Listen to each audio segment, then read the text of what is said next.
वडिलांच्या पुण्यस्मरणानिमित्त कीर्तन आहे, मला बाप सांगण्याचा प्रयत्न करतोय, थोडस लक्ष द्या. आतापर्यंत प्रत्येक कीर्तनकारांना आई सांगितली, डॉक्टर, कवी, वकील प्रत्येकाने आई सांगितली, पण बाप सांगण्याचा प्रयत्न आतापर्यंत कोणी केला नाही. मी त्याच्या थोडस पलीकडे प्रवास करणारा महाराज आहे, थोडस लक्ष द्या. जितकी आई चांगली असते, जितकी आई चांगली असते त्याच्यापेक्षा काकणभर जो चांगला असतो ना, तो आपला बाप असतो, तो आपला बाप असतो. आई मला भूक लागली म्हणल्याच्या नंतर जेवायला वाढणारी आई प्रत्येक पोरांनी पाहिली. आई मला भूक लागली म्हणल्याच्या नंतर जेवायला वाढणारी, ताट वाढणारी आई प्रत्येक पोरांच्या लक्षामध्ये राहिली. पण हाडाचा काढ रक्ताचा पाणी रात्रीचा दिवस करून 10-10 एकर जमीन घेऊन पोरांच्या आयुष्यभर जेवणाची सोय करणारा बाप किती पोरांच्या लक्षामध्ये राहिला, किती पोरांच्या लक्षामध्ये राहिला. आई मला 1 रुपया दे म्हणल्याच्या नंतर पाकिटातून 1 रुपया काढून देणारी आई प्रत्येक पोरांनी पाहिली. आई मला 1 रुपया दे म्हणल्याच्या नंतर पाकिटातून 1 रुपया काढून देणारी आई प्रत्येक पोरांनी पाहिली. पण पात्रता नसताना 2-2 लाख रुपयांचं कर्ज काढून कॉलेजची फी भरणारा बाप किती पोरांच्या लक्षामध्ये राहिला, किती पोरांच्या लक्षामध्ये राहिला. आई तुम्हाला आहे, आई मला आहे, आई तुम्हाला आहे, आई मला आहे. आपली आई जर बाहेर गेली, आपली आई जर बाहेर गेली तर आपल्या आईचं कपाट काढून पहा, आपल्या आईच्या कपाटामध्ये 50 नव्या साड्या सापडतील, 50 नव्या साड्या सापडतील. आपला बाप महिन्याला 50,000 पगार उचलत होता, पण शर्ट सुद्धा त्या बापाने घेतला नाही. त्या पात्राचं नाव फक्त बाप होतं. थोडस लक्ष द्या, त्या पात्राचं नाव फक्त बाप होतं. दिवाळीचा सण आला, घरची लक्ष्मी म्हणून त्याने आपल्या आईला कपडे घेतले, आपल्या बहिणीला कपडे घेतले, आपल्या भावाला कपडे घेतले, आपल्याला कपडे घेतले. पण 50 रुपयाची साधी बनेल सुद्धा स्वतः करता घेत नाही ना, त्याचं नाव बाप असतं, त्याचं नाव बाप असतं. त्या बापाच्या बनेलीला एक छिद्र पडलेले असतात, छोटे छोटे छिद्र पडलेले असतात. ते बापाचं बनेल मळालेलं असतं. ते बापाच्या बनेलाला छिद्र पडतात ना, ते बापाच्या बनेलाला छिद्र पडत नसतात. ते बापाच्या संसाराचं ओझं पाहून बापाच्या बनेलाला जे छिद्र पडतात ना, ते त्याच्या प्रारब्धाला पडलेले छिद्र असतात, प्रारब्धाला पडलेले छिद्र असतात. आपल्या मुलाला नोकरी लागल्याच्या नंतर अर्ध्या गावामध्ये पेढे वाटणारी आई प्रत्येक पोरांनी पाहिली. माझ्या पोराला नोकरी लागल्याच्या नंतर अर्ध्या गावामध्ये पेढे वाटणारी आई प्रत्येक पोरांनी पाहिली. पण माझ्या पोराला नोकरी लागलीच पाहिजे म्हणून 50 लाख रुपयाचं कर्ज काढून संस्था चालकाच्या पाया पडणारा बाप किती पोरांच्या लक्षात राहिला, किती पोरांच्या लक्षामध्ये राहिला. जा तुम्ही एखाद्या वृद्धाश्रमामध्ये, तिथे गेल्याच्या नंतर तुम्हाला वृद्धाश्रमात सगळे म्हातारा आजोबा दिसतील. त्यांना प्रश्न करा, माय तुमचा मुलगा काय करतो? ते सांगतील, महाराज आमचा मुलगा डॉक्टर आहे, आमचा मुलगा वकील आहे, आमचा मुलगा कलेक्टर आहे, आमचा मुलगा तहसीलदार आहे, आमचा मुलगा तलाठी आहे, आमचा मुलगा नोकरदार आहे. अजून भाग्य आहे या महाराष्ट्राचं, अजून एकाही शेतकऱ्याचे मायबाप वृद्धाश्रमात गेले नाहीत. हे आपलं भाग्य आहे महाराज, हे आपलं भाग्य आहे. अरे नसेल आम्ही वेल एज्युकेटेड, नसेल आम्ही वेल एज्युकेटेड, पण वेल कल्चर काय तुमचं? नसेल आम्ही शिकलेली, त्या देशाचा तो सुशिक्षितपणा काय कामाचा, त्या देशाचा तो सुशिक्षितपणा काय कामाचा, तो सुशिक्षितपणा जन्मदात्या माय बापाला सांभाळू शकत नाही, तर त्या सुशिक्षितपणाचं करायचं तरी काय? जगाच्या पाठीवर पैशाने श्रीमंत अनेक देश भेटतील, पण संस्कृतीने जर श्रीमंत देश म्हणून आणखी जर पाहायचं झालं तर गर्वानं माझ्या भारत देशाकडे हात केला जाईल. कारण संस्कृतीने श्रीमंत असणारा देश फक्त माझा भारत देश आहे, फक्त भारत देश आहे. कुणाची इच्छा नसते हो मरण, कुणालाच प्रिय नाही माय, कोणाला मरण प्रिय माय? मरण कोणालाच प्रिय नाही. का आमचा बाप रडतो, का आमचा शेतकरी आत्महत्या करतो, याचं कारण कधी सापडलंय तुम्हा आम्हाला? अरे नातेवाईकाला फोन केला तर आपल्या बापाचा फोन नातेवाईक उचलत नाही का? कदाचित हा पैसे मागेन. गावात एखाद्या चांगल्या माणसाला जर रामराम घातला तर गावातले माणसं नीट बोलत नाही का? हा उसने पैसे मागेन. बापाला वाईट वाटत नाही. दिवसभर कष्ट करतो, घाम गाळतो, बाप घरी येतो, घरी आल्याच्या नंतर बाप जेवायला बसतो. जेवायला बसल्याच्या नंतर बाप ताटात घेतो, ताट समोर घेतल्याच्या नंतर घास हातामध्ये घेतो. हातामध्ये घेतल्याच्या नंतर पुढचा 20 वर्षाचा पोरगा सांगतो की आपल्या बापाला काही कळत नाही. बापाला वाईट वाटत नाही. जाऊ द्या, ह्यांनी बाहेरचं जग पाहिलेलं नसेल म्हणून म्हणत असेल. तोच घास तोंडासमोर आला की तोंडासमोर आल्याच्या नंतर पोरगी सुद्धा म्हणते की आपल्या बाबाला खरंच काही कळत नाही. बापाला तरीही वाईट वाटत नाही. पण तेच जेवणाचं ताट उचलण्याकरता स्वतःची पत्नी येते आणि स्वतःची बायको सांगते, अरे दादा, तुम्ही 20 वर्षापूर्वी आले, मी 25 वर्षापासून या माणसासोबत संसार करते, त्या माणसानं माझ्यासाठी काही केलं नाही, तर तुमच्यासाठी काय करणार आहे? आई, माझी हात जोडून तुम्हाला विनंती आहे, मुलगा माजून माझं एक वाक्य ऐका. ज्या दिवशी तुम्ही त्याला सांगताना याने माझ्यासाठी काही केलं नाही, त्या दिवशी घरातला माणूस अर्धा 90% संपतो. 90% माणूस संपतो, संभ्रमात राहतो तो. अरे, पाहुण्याला फोन केला, पाहुणे नीट बोलत नाहीत, गावात माणसं नीट बोलत नाहीत, उद्या लग्न होणारा माझा पोरगा नीट बोलत नाही, उद्या सासरी नांदायला जाणारी माझी पोरगी नीट बोलत नाही. याचं मला वाईट वाटत नाही, पण 25 वर्षापूर्वी अग्नीच्या साक्षीनं माझ्या खांद्याला खांदा लावून लढण्याची शपथ ज्या पत्नीनं घेतली होती, ती पत्नी जर मला समजून घेत नसेल तर मी जगायचं कोणासाठी? मी जगायचं कोणासाठी? कळायला लागलं तुम्हाला? आपला 70 वर्षाचा बाप गुरं घेऊन जर रानामध्ये गेला, 70 वर्षाचा बाप गुरं घेऊन जर रानामध्ये गेला, तर दुसऱ्याच्या बांधावर चरायला जाणारा बैल बापाने पाहिला आणि बापाने बैलाला आवाज दिला, तर 70 वर्षाच्या बापाचा आवाज ऐकून दुसऱ्याच्या बांधावरचा बैल पाठीमागे फिरला. पण स्वतःच्या 25 वर्षाचा पोटचा पोरगा जर ऐकत नसेल, तर त्या बापाला काय वाटत असेल? त्या बापाला काय वाटत असेल? आपल्या बापानं 70व्या वर्षी जगाचा निरोप घेतला. निरोप घेतल्याच्या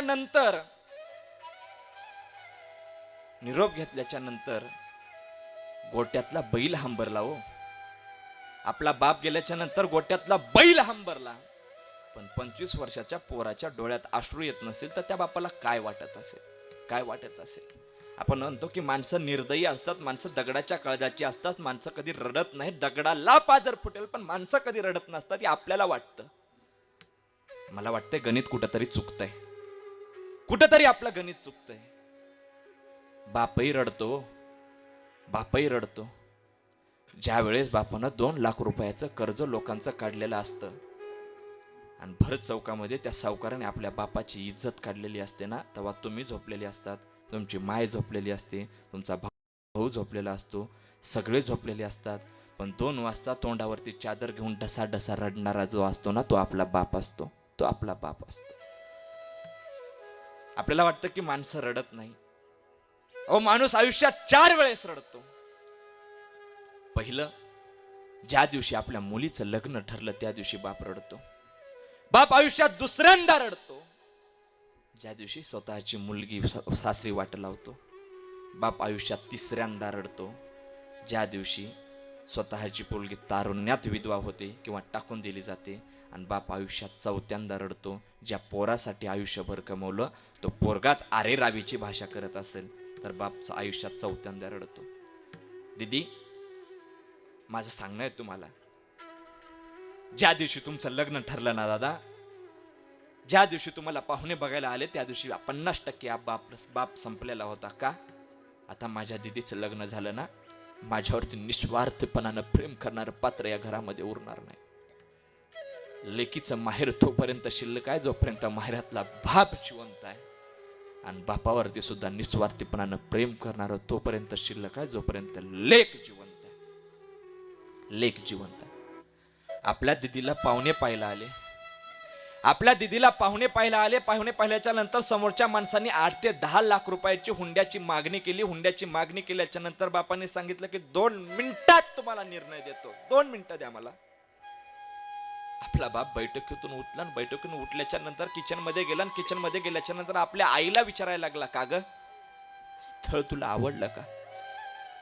आपल्या आईने सांगितलं, वेडेपणा करू नका, 8 ते 10 लाख रुपयाचा हुंडा आपल्याला झेपणार नाही, तुम्ही वेडेपणा करू नका. आपली दीदी सुंदर आहे, आपली दीदी सुशिक्षित आहे, आपली दीदी शिकलेली आहे. कुणीही आपल्या दीदीला करून घेईल. 10 लाख रुपयाचा हुंडा आपल्याला परवडणार नाही. तू पैशाची काळजी करू नको. तुला स्थळ आवडलं का सांग फक्त, स्थळ आवडलं का? पैशाची काळजी मी करेन ग, पैसे मी गोळा करेन, स्वतःला मी विकेन, स्वतःला लोकांच्या दावणीला बांधेल, स्वतः 1 वर्ष कोणाची नोकरी करेल. एवढं करूनही माझ्या दीदीसाठी जर देणं पिटत नसेल तर मी स्वतःची 1.5 एकर जमीन विकेल, पण माझ्या पोरीला सुखाचे दिवस दाखवीन, सुखाचे दिवस दाखवीन. मला जर पोरगा असता तर मी 2 वाटे हिस्से केले नसते का? केले असते ना. मग माझ्या दिदीसाठी मी 1.5 एकर जमीन विकेन, पण माझ्या दिदीला सुखाचे दिवस दाखवीन. सुखाचे दिवस दाखवीन. ज्या दिवशी मुलीला पाहुणे बघायला आले ना, त्या दिवशी बाप 50% संपतो. आपल्या एकुलत्या एक बहिणीच्या लग्नामध्ये पहाटे 6 वाजता नवी साडी घालणारी आई प्रत्येक पोरांनी पाहिली. आपल्या मुलीच्या लग्नामध्ये पहाटे 6 वाजता नवी साडी घालणारी आई प्रत्येकाने पाहिली. 5 लाख रुपये हुंडा देऊनही 5 वाजेपर्यंत ज्या पात्राला कपडे बदलायला टाइम सुद्धा भेटला नाही, त्या पात्राचं नाव फक्त बाप होतं. फक्त बाप होतं महाराज. बाप तो बाप असतो. प्रत्येकाची समजूत तो काढत असतो. नको रडू नका, आपल्या दिदीला फार मोठं स्थळ भेटलंय, थोडस लक्ष द्या. सासरी नांदायला जात असताना मुलगी एकच प्रार्थना करते, आई आता माझ्या बाबाला सांभाळा, त्याला सांभाळणं कोणीतरी नाही. नवरा बायकोच्या घरामध्ये जर भांडणं झाले, भांडणं झाल्याच्या नंतर आपला बाप उपवाशी पोटी झोपला, 18 वर्षाची पोरगी बापाजवळ गेली आणि सांगितलं, बाबा जेवण करा. बापाने सांगितलं, दिदी मला भूक नाही. बाबा जेवण करा. माझ्या आईनं तुम्हाला भांडणं केले म्हणून तुम्ही जेवत नाहीत ना, बाबा जेवण करा. नाही ग तायडे, मला खरंच भूक नाही, तू जा. बाबा भूक नाही म्हणता, दिवसभर राब राब राब राब कष्ट केलं, भूक नाही म्हणता. बाबा तुम्हाला माझी शपथ आहे, तुम्ही जर जेवणार नसाल ना, तर मी सुद्धा जेवणार नाही. ज्या घरातली 18 वर्षाची पोरगी बापासाठी जेवत नाही ना, ती बाप लेक्याचं प्रेम असतं. पोरगी सासरी नांदायला जात असताना आईकडे एकच प्रार्थना करते, आई जसं स्थळ दिलंय तसं राहीन ग, मी काही करेन तिकडं, काही. माझ्या सासरची तुला एक सुद्धा तक्रार येऊ देणार नाही. पण माझी शेवटची एक विनंती आहे, आई माझ्या बापाला तेवढं सांभाळ. त्याला मनवणारं कोणी नाही आई, आता त्याला हक्कानं जीव घालणारं कोणी नाही. माझा बाप आहे ना, तोपर्यंत माहेर शिल्लक आहे. आई माझ्या बापाला सांभाळ. जी माणसं अनाथ असतात ती माणसं मोठ्यापणी जगाला सनात करतात. माझ्या ज्ञानोबारायांचे वडील लहानपणामध्ये गेले, आई वडील जगाला ज्ञानोबारायांनी सनात केलं. माझ्या नाथ महाराजांचे वडील लहानपणात गेले, जगाला सनात केलं.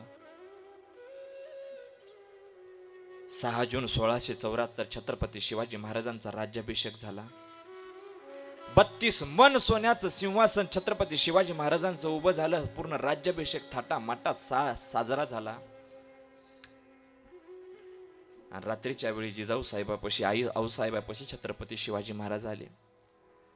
जगाचा जाणता राजा ढसा ढसा ढसा ढसा रडायला लागला. आऊसाहेबांनी प्रश्न विचारला, काय झालं? शिवबाज राजांनी सांगितलं, आऊसाहेब आम्ही राजे झालो.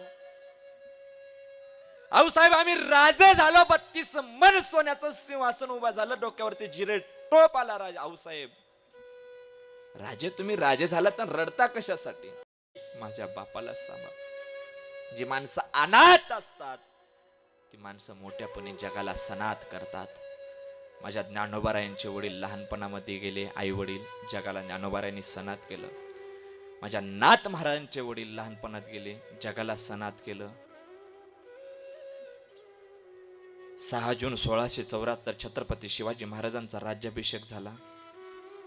32 मन सोन्याचं सिंहासन छत्रपती शिवाजी महाराजांचं उभं झालं. पूर्ण राज्याभिषेक थाटा माटात साजरा झाला. आणि रात्रीच्या वेळी जिजाऊ साहेबापाशी, आई आऊसाहेबापाशी छत्रपती शिवाजी महाराज आले.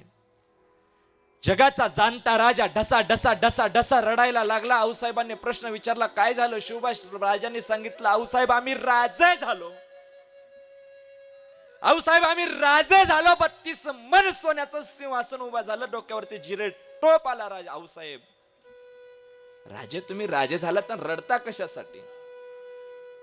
आऊसाहेब आम्ही राजे झालो, 32 मन सोन्याचं सिंहासन उभा टाकलं, डोक्यावरती जिरे टोप आला. पण हे 32 मन सोन्याचं सिंहासन पाहण्यासाठी तुमच्या कपाळाचं कुंकू माझा बाप शहाजी राजा जिवंत असता तर त्याला किती आनंद झाला असता. जगाच्या राजाला वाटलं हो, महाराष्ट्राच्या राजाला वाटलं हो, माझा बाप जिवंत असता तर किती आनंद झाला असता.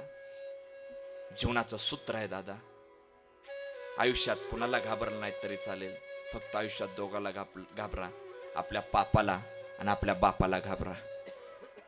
बापाला घाबरला तर संसार चांगला होईल आणि पापाला घाबरला तर परमार्थ चांगला होईल.